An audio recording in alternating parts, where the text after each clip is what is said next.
너희는 말로 나 주를 괴롭혔다. 그런데도 너희는 우리가 어떻게 주님을 괴롭게 해드렸습니까? 하고 묻는다.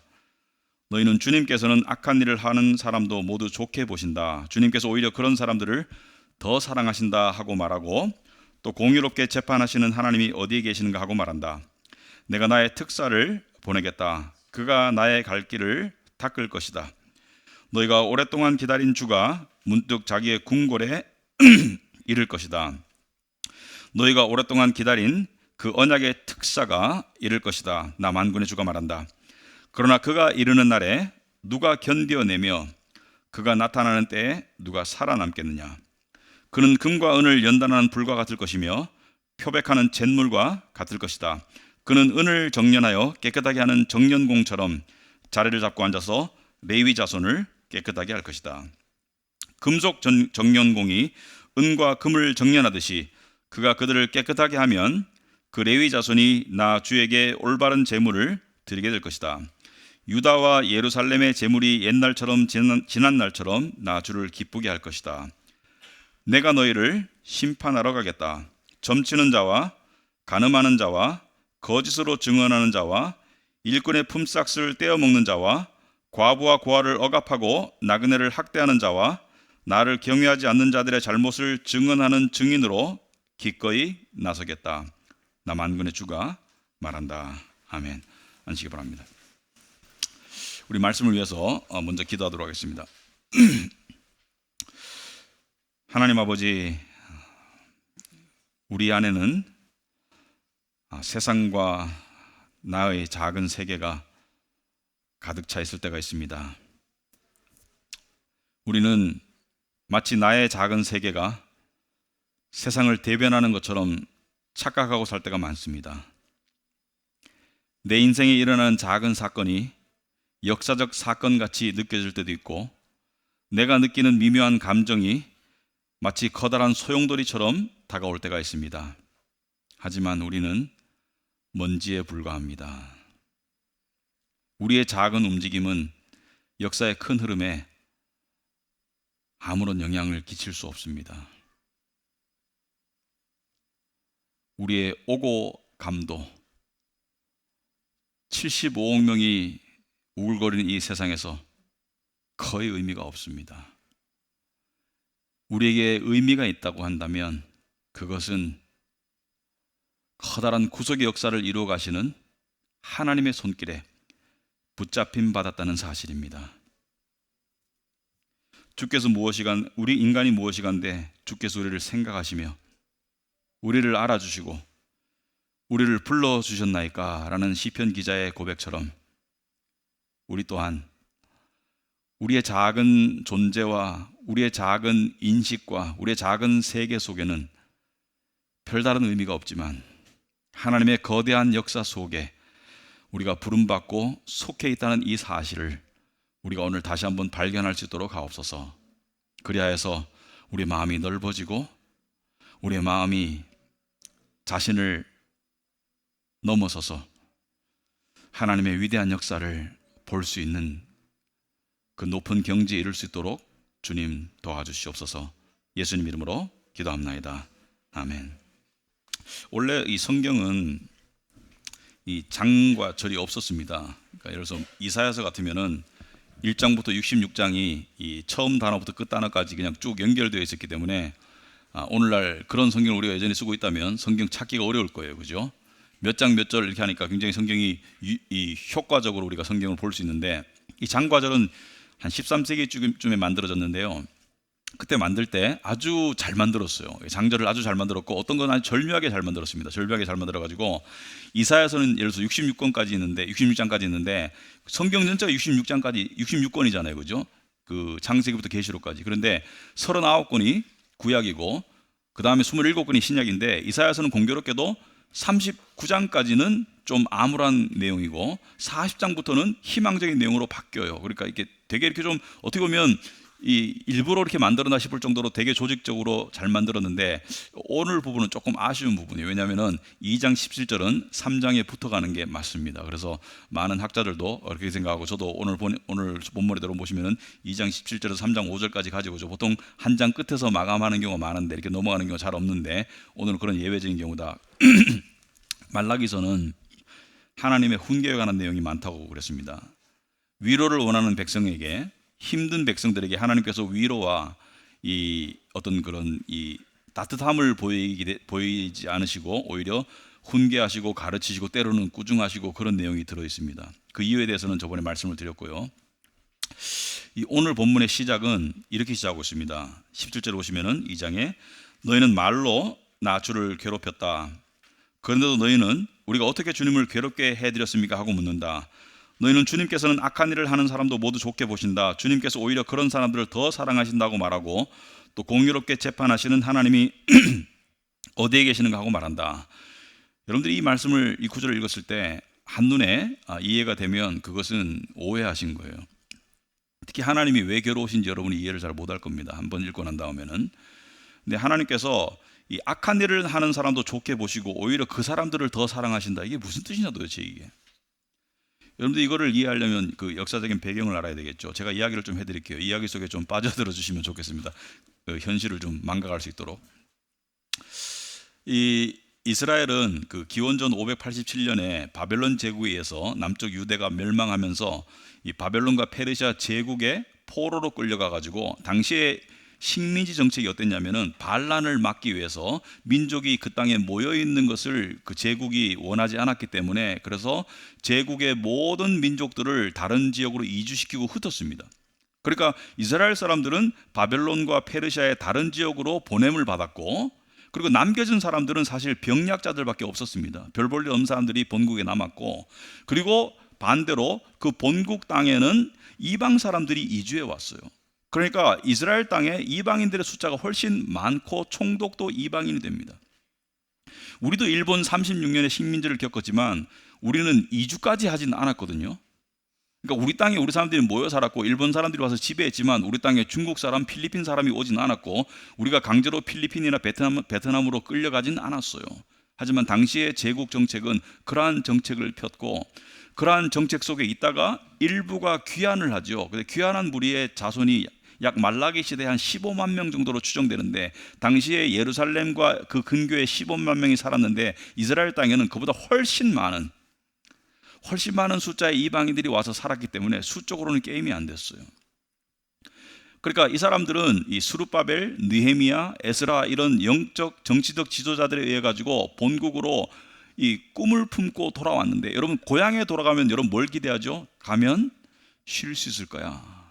가면은 행복해질 수 있을 거야. 뭐 가면은 더 삶이 나아질 거야. 이런 기대를 가지고 돌아왔는데 와 보니까 이방인들이 와가지고 자기들을 정치적으로 압제하고 총독도 다른 나라 사람이고 그러니까 국가의 주권을 잃은 상태에서 내 나라 땅에 왔는데도 이방인들이 득실거리고 있고 두 번째는 굉장히 경제적으로 궁핍했습니다.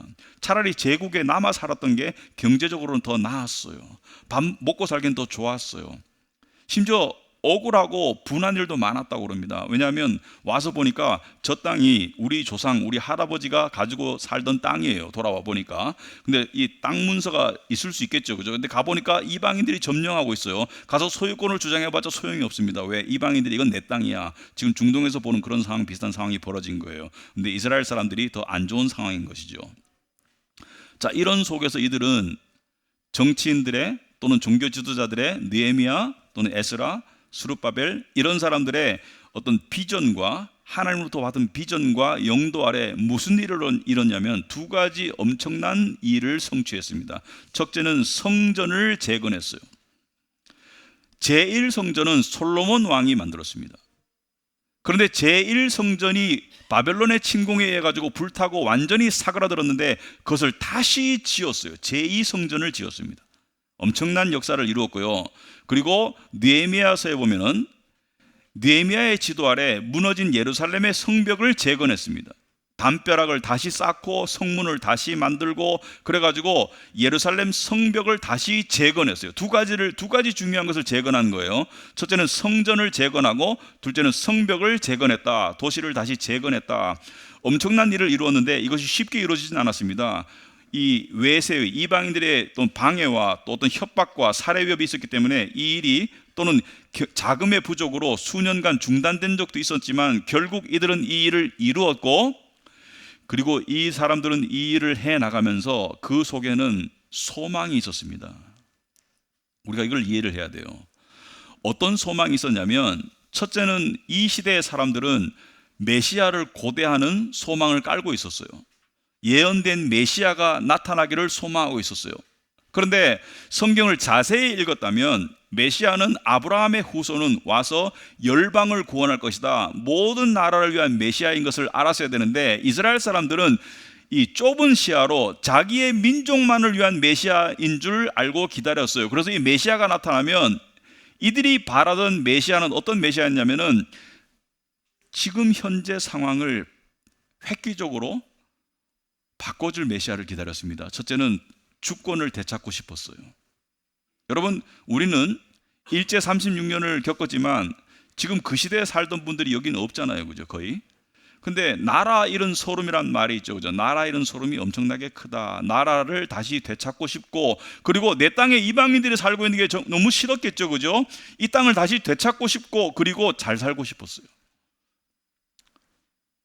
먹고 살기 힘들고 그런데 잘 살고 싶었어요. 그런데 솔로몬 왕 시절에 이스라엘은 최고로 잘 살았고요. 사실은 다윗 왕 때부터 나라가 부강하기 시작했는데 이들은 저변에 메시아를 기다리는 믿음과 소망을 깔고 있었는데 이들이 생각했을 때는 두 가지 생각을 했었습니다. 성전을 재건하면서 첫째는 역사가 재현될 거라고 기대했습니다. 무슨 말이냐면은 이스라엘에서 가장 부강하고 가장 풍요했던 시절은 제1성전이 완성되었던 시절이었습니다.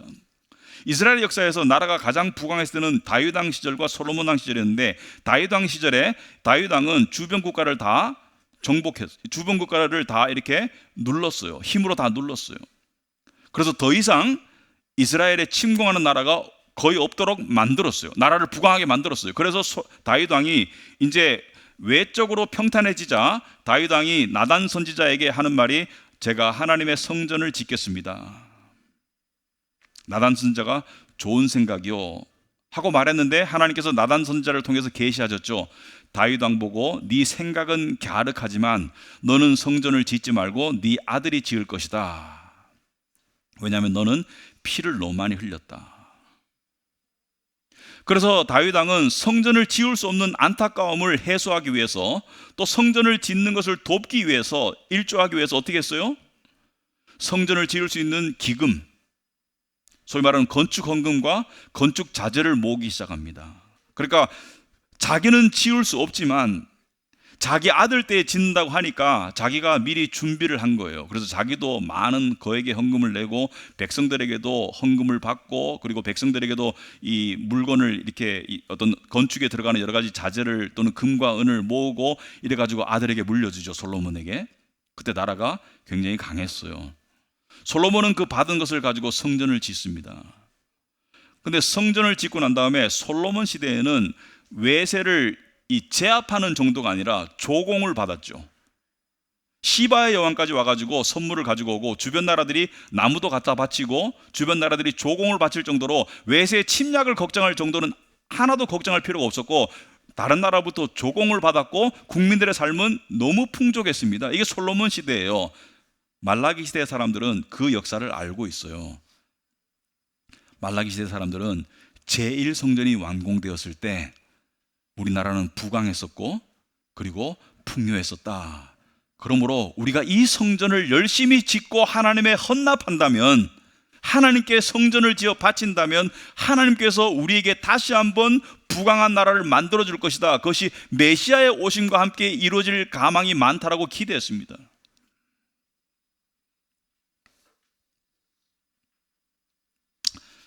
그래서 이 열왕기상 8장에 보시면은 거기에 대한 기록이 남아 있습니다. 성전을 지었을 때 어떤 일이 일어나냐면 열왕기상 8장 10절에 이 지어진 성전에서 제사장들이 성소에서 나올 때 주님의 성전에 구름이 가득 찼다. 여기에 구름은 하나님의 영광을 나타내는 시카이나라고 하죠. 시카이나 영광이에요. 시카이나 글로리. 그러니까 하나님의 임재를 상징하는 구름입니다. 이것은 시내산의 구름이고 이것은 광야의 구름 기둥이고, 이 구름이 가득 차서 주님의 영광이 주님의 성전을 가득 채워서 구름이 자욱하였으므로, 그러니까 구름과 주님의 영광은 동일어예요. 구름이 너무 자욱해서 제사장들은 서서 일을 볼 수가 없을 정도로 하나님의 강하고 분명한 임재가 있었고요. 자연현상으로 볼 수는 없는 그런 강하고 분명한 임재가 성전에 있었고, 그리고 이스라엘은 전무후무한 황금기를 누렸습니다. 그리고 또 말라기 사람들이 오해할 수밖에 없었던 이유가 또 하나 있었습니다. 자, 성전을 지으면 나라가 부강해진다. 두 번째는 이 성경에 보면 대선지자, 소선지자라는 구별이 있습니다. 여러분들이 상식적으로 알아두시면 좋은데, 이사야, 예레미야, 에스겔 이런 선지자들을 대선지자라고 그러고, 호세아부터 말라기까지 12명의 선지자, 뭐 하박국, 뭐 요엘, 그다음에 요나, 또 무슨 뭐 스룹바벨, 이 12명을 소선지자로 그러는데, 이 대소의 구별은 더 뛰어나다는 뜻이 아니라 성경의 분량이 더 많다는 거예요. 그래서 이사야서의 분량이 많고, 예레미야의 분량이 많고, 에스겔의 분량이 많고, 호세아부터 말라기는 분량이 상대적으로 짧고, 하박국 같은 경우는 한 장밖에 없죠. 그래서 소선지자로 그러는데, 하나님께서는 말라기 이전의 소선지자들을 통해서 또는 이사야를 통해서, 대선지자 이사야를 통해서 메시아가 올 것이고, 그리고 그 성전이 재건되면, 제가 잘못 말했습니다. 성전이 재건되면 하나님께서 다시 이스라엘을 찾아오실 것이고, 그리고 이스라엘을 다시 세워줄 것이라는 예언의 말씀들이 기록되어 있었습니다. 예를 들어서 한 군데를 보면 스가랴 1장 16절입니다. 스가랴 1장 16절에 보시면은, 그러므로 나 주가 이렇게 선언한다. 나는 예루살렘을 불쌍히 여기는 심정으로 이 도성에 돌아왔다. 돌아온다는 얘기가 있어요. 돌아왔다. 하나님께서 떠나셨는데, 마음이 이스라엘의 거듭된 죄 때문에 떠나셨는데, 바벨론의 침공에서 망했는데, 그 가운데 내 집을 다시 세우겠다라고 그러죠. 그죠? 이 내 집은 성전을 말하죠. 다시 세우겠다를 이스라엘 사람들은 성전의 재건으로 봤는데, 자기들이 이 예언의 성취인 줄 알았어요. 내 집을 다시 세우겠다. 예루살렘 위에 측량줄을 다시 긋겠다. 나 만군의 주가 말한다. 측량줄은 재건을 위한 준비 단계죠. 그러니까 내가 내 집을 다시 세우겠다. 그러니까 자신들이 쓰임 받아서 성전을 다시 지었고, 17절에 스가랴 지금 계속 보고 있어요. 너는 또 외쳐라. 나 만군의 주가 말한다. 여기에 지금 중요한 약속이 있죠. 내 성읍마다 좋은 것들로 다시 풍성하게 될 것이다. 나 주가 다시 한번 시온을 위로하겠다. 약속이 있죠. 내가 성읍마다 좋은 것들로 다시 풍성하게 될 것이다. 그래서 말라기 시대 유대인들은 느헤미야 시대부터 우리가 이 예언을 성취하도록 부름받은 자들이구나, 우리가 성전을 다시 지으면 하나님께서 좋은 것들로 다시 풍성하게 한다는 것은 나라의 주권을 되찾고 우리가 다시 풍요로운 삶으로 돌아가겠구나, 우리가 황금기를 다시 맞이할 수 있겠구나, 이런 기대를 할 수밖에 없었던 것 같아요. 오해를. 결론적으로 말하자면 여기에 예언의 성전은 제2성전이 아니었어요. 여기에 예언의 성전은 예수님을 통한 성전이었습니다. 그리고 여기에서 하나님께서 성읍마다 좋은 것들로 다시 풍성하게 한다는 것은 새로 구원받은 새 예루살렘, 영적 예루살렘, 바로 신약의 성도들을 이야기하고, 그들에게 칭의와 그들에게 양자됨과 그들에게 구원의 확신과 그들에게 하나님의 끊이지 않는 변함없는 사랑의 언약을 주시겠다는 그 좋은 것들을 영적인 의미로 하나님이 말씀하셨는데, 이들은 육적으로 오해했던 거예요.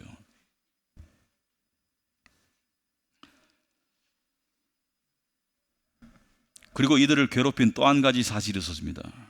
첫째는 성전이 지어졌음에도 불구하고 자기들이 믿었던 그 결과가 발생하지 않았어요. 삶은 그대로 피폐했고, 나라의 주권이 찾아지지도 않았고, 앞으로 수백 년 동안도 찾아질 것도 아니에요, 사실은. 그리고 또 하나 이들이 괴로웠던 사실은, 자기들은 이렇게 열심히 성전 짓고 고생하고 하는데 저 이방인들은 우상 숭배하면서 더 행복하고 더 풍요롭고 더 떵떵거리고 더 잘 살아요. 이해가 안 되는 거예요. 이해가 안 되는 거예요. 자기들은 이렇게 희생적으로 성전을 짓고 희생적으로 주님을 예배하고 살아가고 있는데 저 사람들은 부도덕하게 살면서 이방신을 섬기면서 이방인들이 더 잘 살았거든요. 더 권력을 쥐고 있고. 그래서 그 맥락을 가지고 17절을 다시 보시면 여러분들 이해할 수 있습니다. 너희는 말로 나 주를 괴롭혔다. 그런데도 너희는 우리가 어떻게 주님을 괴롭게 해드렸습니까? 하고 묻는다. 주님께서는 괴로우셨던 거예요. 근데 이스라엘 백성들이 여기는 말라기는 질의응답으로 되어 있죠. 너희는 주님께서는 악한 일을 하는 사람도 모두 좋게 보신다. 주님께서 오히려 그런 사람들을 더 사랑하신다. 이스라엘 사람들이 악한 일을 하는 사람은 뭐예요? 이방인들을 말하는 거예요. 그들도 좋게 보시고 그들을 더 사랑하신다는 것은 이들에게 사랑의 의미는 뭐예요? 세상적인 풍요와 안락과 세상적인 것이었습니다. 세상적인 것들을 저들이 더 가지고 있으니까 이들은 세상적인 기준에서 저 사람들이 더 사랑받고 있는 거예요. 악한 일을 하는 우상숭배자들이 우리보다 하나님이 더 사랑한다고 그렇게 하나님께 주장했던 거예요. 그리고 또 이렇게 주장했습니다. 공의롭게 재판하시는 하나님이 어디에 계신가? 저렇게 죄 지으면서도 저렇게 떵떵거리고 사는 사람들, 아무런 심판과 아무런 나쁜 결과가 없네. 공의의 하나님은 어디에 계신가? 이렇게 얘기를 하는 거예요. 여러분, 오늘날의 표현으로 빌자면 하나님, 왜 세상 사람들이 더 잘 살죠? 왜 세상 사람들이 더 잘 되죠? 저렇게 쾌락을 짓고 부도덕하게 살아가는데 왜 아무런 일도 안 일어나죠? 하나님 계신 거 맞나요? 저는 교회에 다니면서 예배드리고 이렇게 정말 봉사하고 하는데 왜 저한테는 저런 좋은 일이 안 일어나나요? 그런 생각 해본 적 없습니까? 그런 생각의 유혹에 빠져본 적 없습니까? 왜 나는 이렇게 신앙생활 열심히 하고 이렇게 기도하고 이렇게 하나님께 봉사하고 하는데 삶이 나아지지 않나요? 왜 나는 이렇게 힘든가요? 왜 교회도 안 다니고 부도덕하게 사는 저 사람이 더 행복해 보이나요? 그렇게 생각할 때 우리의 사고의 방식과 말라기 시대의 사람들의 방식이 일치하는 거예요. 세상적인 기준으로 하나님의 사랑을 재단하고 있는 거예요. 그러니까 불공평해 보이는 거예요. 그래서 하나님이 괴롭다고 하시는 거예요. 하나님이 왜 괴로우셨을까요? 사람은 어떨 때 괴롭냐면 오해받을 때 괴롭습니다. 상대가 얕은 생각으로 자기의 깊은 생각을 못 알아줄 때 괴로워요. 하나님도 마찬가지셨을 것 같아요. 그리고 하나님이 괴로우신 것은 하나님께서 주신 예언을 제대로 깨닫지도 못하면서 잘못은 자기들에게 있으면서 하나님을 향한 의문과 의심을 품는 상태를 하나님이 괴로워하시는 거예요. 예를 들어서 이런 거 있죠. 이건 뭐 이런 예가 뭐 발생할지는 모르겠지만은 또 부모가 자식 키우다가 화가 나가지고 아이고 꼴 보기 싫어서 나가 죽어라. 근데 자식이 나가서 진짜 차에 뛰어들었어. 그래가지고 교통사고 나가지고 다쳤어. 그래가지고 막 달려가지고 병원 가서 너 왜 차에 뛰어들었어? 엄마가 나가 죽으라 그랬잖아. 이렇게 말하면 속 터지겠죠, 그죠? 속 터지겠죠. 자기 아들을 아끼지 아니하시고 우리에게 주신 이가 그 아들과 함께 모든 좋은 것을 선물로 거저 주지 않으시겠느냐, 이 말씀을 읽고 난 다음에 내가 원하는 선물이 있다고 칩시다. 내가 원하는 성공이 있고 내가 원하는 어떤 세상의 조건이 있고 내가 원하는 뭔가가 있는데 그게 안 이루어지면 이 말씀을 의심하면 하나님 뭐라 그랬어요?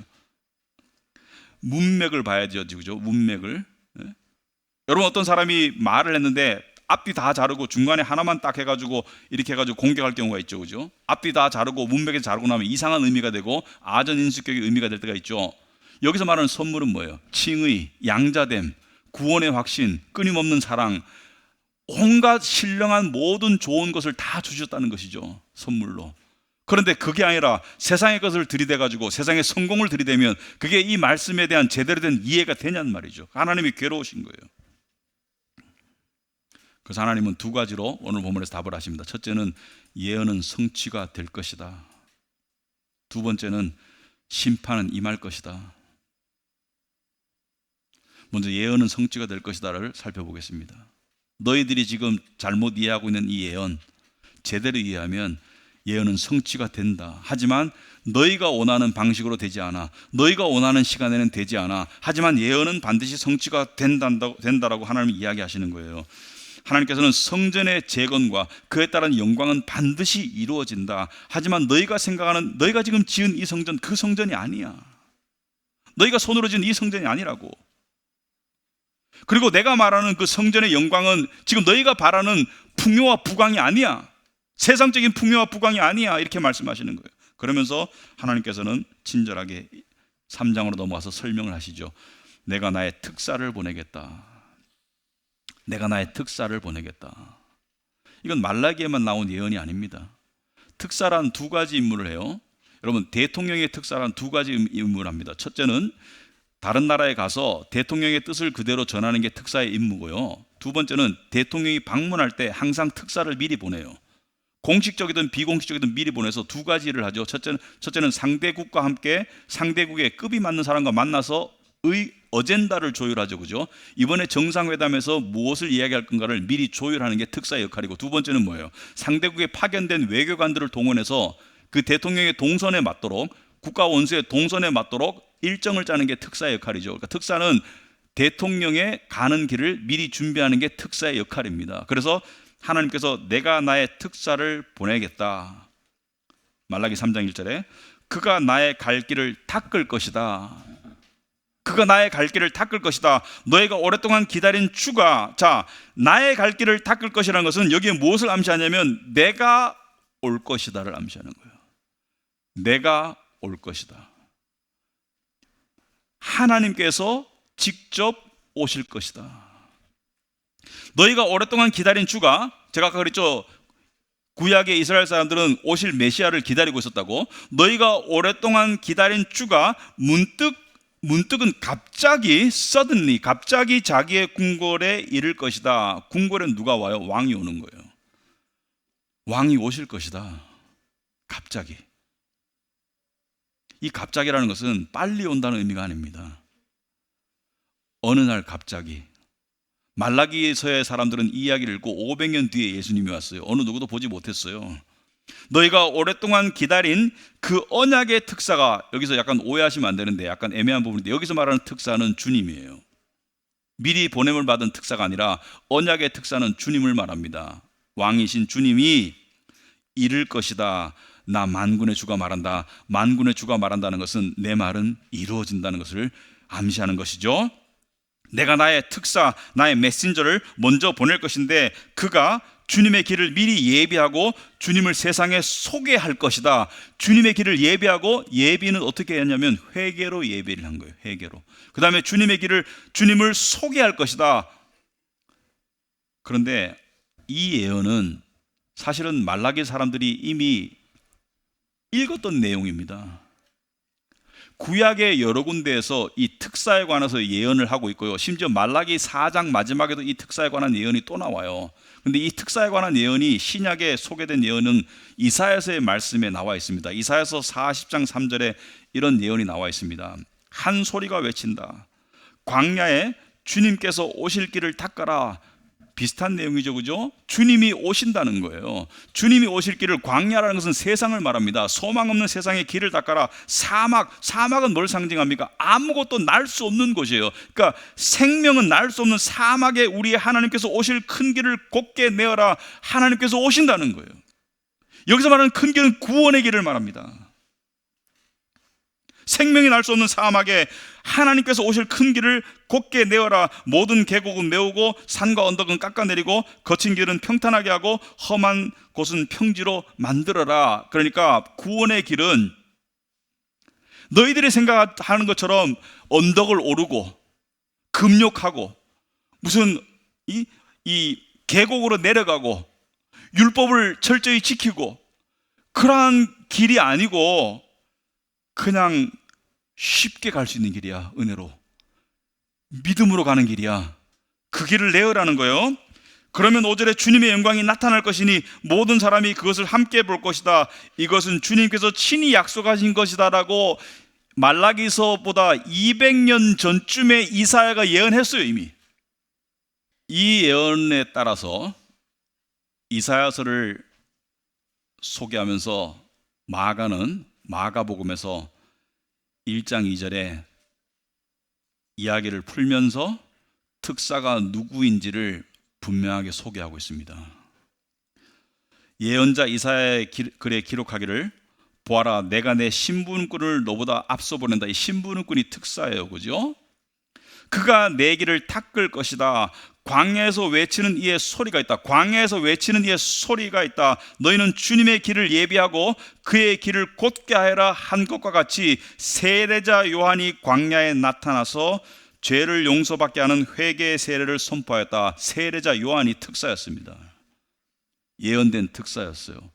이사야가 예언한 특사가 세례자 요한이고 오늘 본문에 나와 있는 특사가 세례자 요한입니다. 요한이 예수님이 오기에 앞서서 와서 주의 길을 예배하라고 하였고, 예수님이 역사에 등장하셨을 때 보라, 세상 죄를 지고 가는 하나님의 어린 양이라고 예수님을 소개하였고, 나는 그의 신발끈 풀기도 부족한 자라고 자신을 낮추었고, 그는 흥하여야 하리라, 나는 쇠하여야 하리라고 말했죠. 그죠?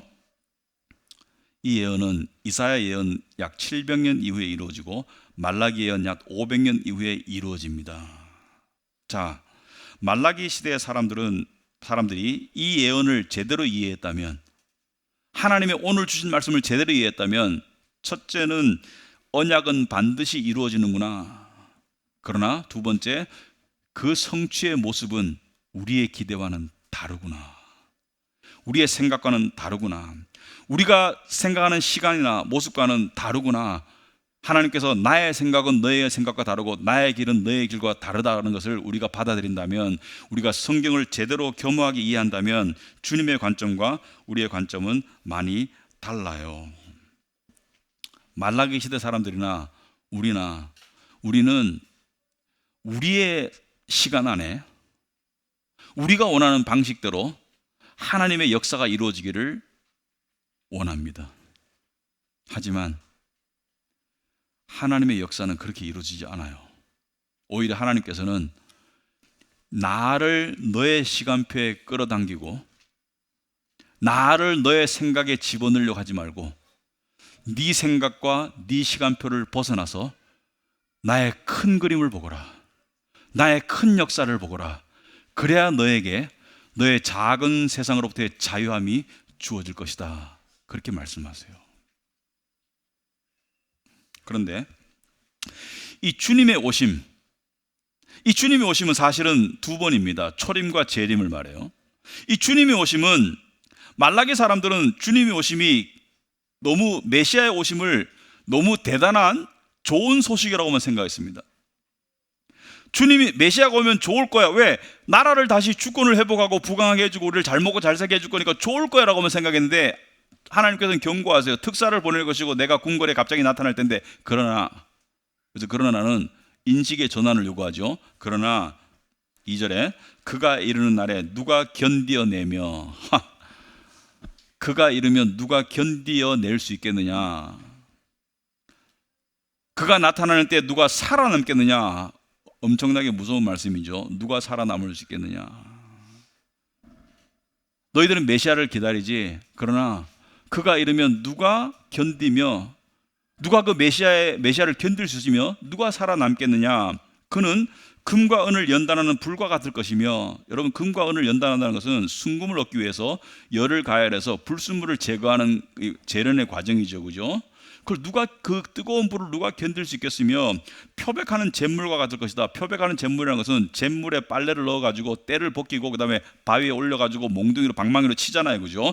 그 과정을, 그 뜨겁고 힘들고 아픈 과정을 누가 견디고 살아남을 것이냐. 이것은 무엇을 의미할까요? 이것을 의미합니다. 그가 오시면 너희들이 만들고 있는 그 의, 종교적인 의, 율법적인 의, 내가 다 불사를 거야.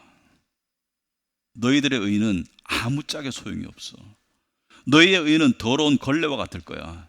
너희는 너희들의 의를 만들어서 너희들이 천국 가는 길을 스스로 닫고 있다고 생각하지만 내가 그 길을 다 막을 거야. 여러분, 예수님이 오셨을 때 메시아를 기다리던 바리새인이나 제사장들이나 종교 지도자들은 예수님을 다 거부했습니다. 예수님도 그들에게 뭐라면 너희들은 독사의 자식이고 회칠한 무덤이라고 그랬습니다. 너희들은 겉만 깨끗한 척하지 속엔 썩은 뼈가 가득한 더러운 이 겉에는 회로 아름답게 칠한 무덤이지만 안에는 썩은 뼈가 들어있는 송장의 뼈가 있는 그런 것이 너희들의 상태야.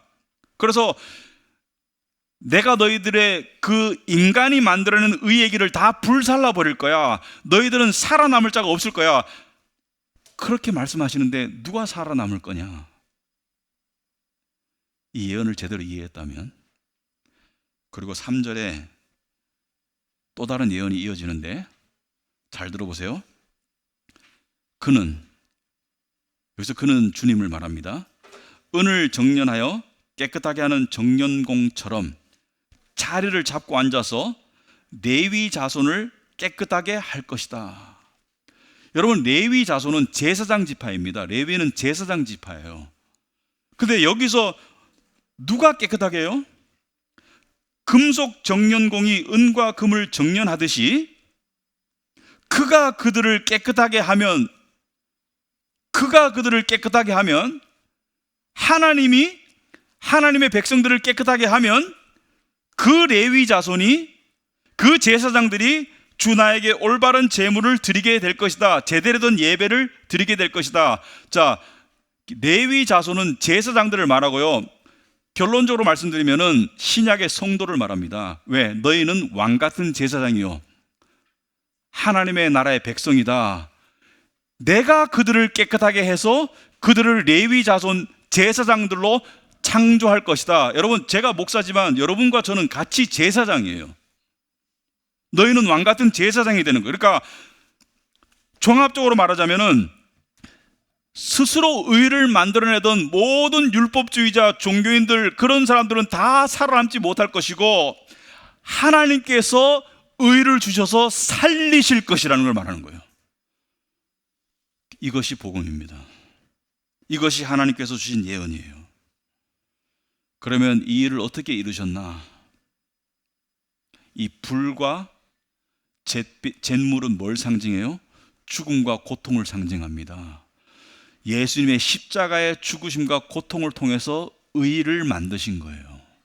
그 의를 통해서 그가 너희를 깨끗하게, 그가 그들을 깨끗하게 하면 스스로 깨끗해지는 것이 아니라 그가 그들을 깨끗하게 하겠다는 것을 말씀하시는 거예요. 말하자면 내가 그들을, 내가 성도들을 깨끗하게 해서 제사장으로 만들 것이다. 그래서 베드로전서 2장 9절에 여러분은 택하심을 받은 족속이요 왕과 같은 제사장들이요 거룩한 민족이요 하나님의 소유가 된 백성입니다. 그래서 이 언약의 성취가 바로 우리 신약의 성도가 되겠습니다. 우리의 모든 더러운 불순물이 그가 단련시키는 그 과정을 통해서, 그의 고통의 과정을 통해서 우리가 깨끗하게 되었는 거예요. 사람이 만들던 의는 다 제거하시고 하나님께서 직접 의로 우리를 살리셨다. 그래서 하나님께서는 이 엄청난 예언의 말씀을 주시면서 너희들이 지금 손으로 지은 이 성전이 아니야. 예수님께서 오셨죠? 이 성전을 헐어버려라. 너희는 지금 잘못된 믿음을 가지고 있어. 이 성전을 통해서 하나님이 복 주신 것이 아니라 내가 성전이야. 내가 성령이 거하는 성전이고 나를 믿는 자들이 성령이 거하는 성전이 될 거야. 그래서 영의 새로운 성전을 이야기하시고 영의 새로운 유대인 이스라엘 백성을 이야기하시고 그들을 내가 깨끗게 하시고 그들을 내가 복 줄 거야. 그 말씀을 하시는 것이죠. 당시 사람들은 어렴풋이밖에 이해할 수 없었던 말씀을 우리는 분명하게 알 수 있는 것은 이 일이 발생했기 때문입니다. 그때는 발생하기 전이었고. 자, 그런데 한 가지 의문이 여전히 남습니다. 이들의 불만 중에 어떤 게 있었습니까? 하나님은 악한 자들을 더 사랑하시네요. 악한 자들이 더 잘 먹고 잘 살고 부도덕한 자들이 더 행복해 보이네요. 5절에 이렇게 말씀하시죠. 내가 너희를 심판하러 가겠다. 점치는 자와 간음하는 자와 거짓으로 증언하는 자와 일꾼의 품삯을 떼어먹는 자와 과부와 고아를 억압하는 자와 나그네를 학대하는 자와 나를 경외하지 않는 자들의 잘못을 증언하는 증인으로 기꺼이 나서겠다. 여기 굉장히 큰 전환이 있습니다. 구약 시대에 율법을 어긴 것에 대한 그 증언과 이 소송, 그러니까 검사의 역할은 누가 했냐면 선지자들이었습니다. 선지자들. 이사야나 예레미야는 맞아 죽을 각오를 하고 그들의 죄를 들추어냈어요. 너희들의 잘못이 이것이다. 선지자들이 그 역할을 했어요. 선지자들이 고소하는 역할을 했는데 지금 누가 하신다고요? 하나님께서 직접 하실 것이다. 나 만군의 주가 말한다. 하나님께서 모든 악을 직접 심판하실 것이다. 여러분, 지금 우리는 한 가지 역사적으로 가장 중요한 예언이 남아 있습니다. 왜냐하면 이 예언의 성취는 역사의 종말을 의미합니다. 이 예언이 성취되면 이 세상 모든 것은 다 끝나요. 다 사라져요. 이 예언은 바로 그리스도의 재림입니다. 그리스도의 재림과 심판입니다. 그리스도께서 재림하시면, 여러분, 그리스도의 재림이 오면 두 종류의 눈물이 있어요. 첫째는 감격의 눈물이 있습니다. 믿는 자들.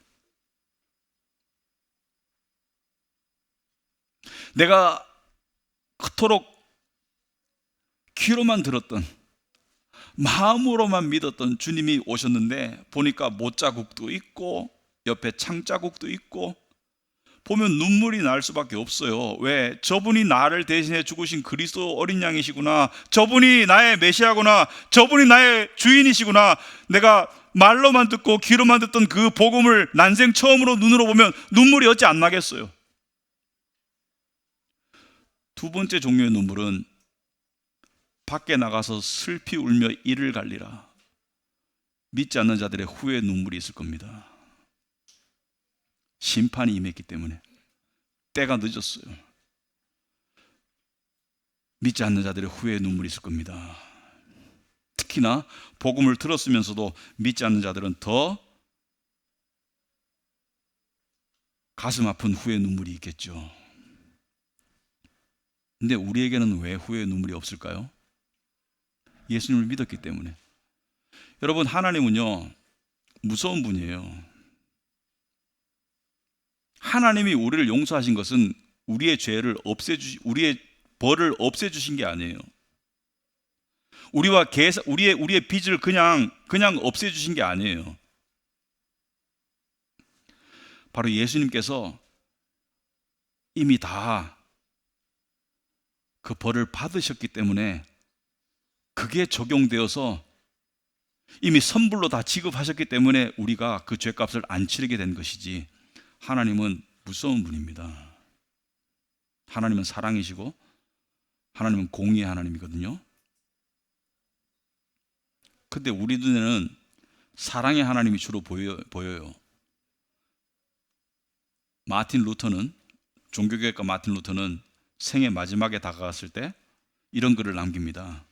이 사람은 하나님을 사랑의 하나님, 긍휼의 하나님, 은혜의 하나님, 구원의 하나님으로 평생을 전했던 사람인데 내가 가만히 살펴보니까 하나님에겐 숨은 얼굴이 있더라. The hidden face of God. 숨은 얼굴이 있더라.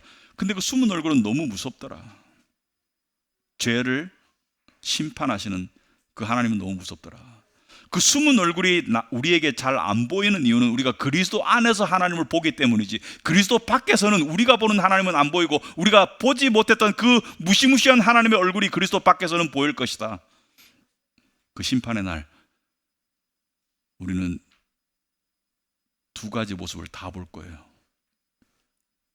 하나는 직접 경험할 것이고 하나는 구경하게 될 것입니다. 그 사랑의 하나님의 얼굴은 직접 우리가 볼 것이고 그 무시무시한 얼굴의 하나님은 구경하게 될 거예요. 왜? 우리에게는 다행히 해당이 없기 때문에. 왜냐하면 그 얼굴은 예수님에게 보여졌기 때문에, 우리 대신에. 여러분, 저는 오늘 설교를 준비하면서 이렇게 마무리를 하고 싶습니다. 우리에게는 많은 좋은 일들이 일어났어요. 예수님 믿고 의가 주어지고 하나님 앞에 설 수 있는 자격이 주어지고 구원이 주어지고 하나님의 양자됨이 주어지고 천국의 소망이 주어지고 우리에겐 많은 좋은 일들이 일어났지만 조나단 에드워드의 말을 빌자면 The best is yet to come. 가장 좋은 일은 아직 남아있어요. 우리가 그토록 들었던 것이 현실이 되는 날. 저는요, 천국도 좋아요. 당연히 천국 가는 것도 가고 싶은데 다른 한편으로 저는 그게 기다려져요. 제 안에는 죄가 있거든요. 한편으로는 하나님의 뜻에 따라 살고 싶지만 한편으로는 죄의 목소리가 육신 가운데 계속 있거든요. 근데 여기서 완전히 벗어난다는 것이 어떤 것일까 궁금해요. 죄에서 자유를 얻는다는 것이 어떤 것일까? 죄의 형벌로부터는 자유를 얻었습니다. 하지만 죄의 존재로부터 벗어난다는 게 어떤 것일까? 그 홀가분함은 어떤 것일까? 한 번도 느껴보질 못했습니다. 소위 말해서 양심의 자유를 한 번도 100% 느껴본 적이 없는데 그건 어떤 것일까? 되게 궁금하기도 하고 되게 기다려지기도 해요. 왜? 죄 때문에 괴롭기 때문에. 그런데 주님이 오시는 날 외적으로는 주님을 보게 될 것이고 내적으로는 죄에서부터 완전하고 영원한 해방이 이루어질 거예요. 그래서 그날이 기다려져요. 그런 믿음으로 자신의 작은 세계에서 벗어나서 주님이 만들어 가시는 거대한 구속의 역사를 보며 살아가는 우리 카비너트 교회 성도들이 다 되시기를 주님의 이름으로 축원합니다. 기도하겠습니다. 하나님 아버지,